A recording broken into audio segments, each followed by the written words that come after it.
Blitz della Polizia di Stato a Vicenza. Un uomo è stato arrestato in flagranza di reato per possesso ai fini di spaccio di droghe e un altro soggetto è indagato in stato di libertà per lo stesso reato.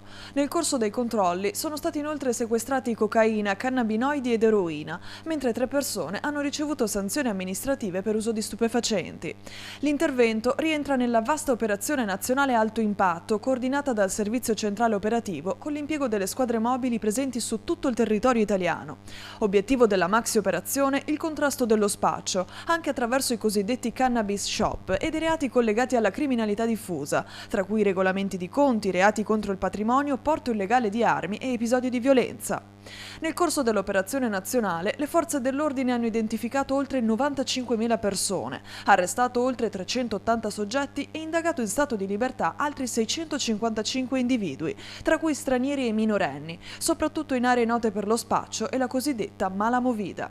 Sono stati sequestrati 35 kg di cocaina, oltre 1.300 kg di cannabinoidi, 1 kg di eroina, 41 armi da fuoco, 80 armi bianche e più di 300.000 euro in contanti ritenuti provento dello spaccio. Inoltre sono state elevate più di 500 sanzioni amministrative per uso di droga e somministrazione illecita di alcolici.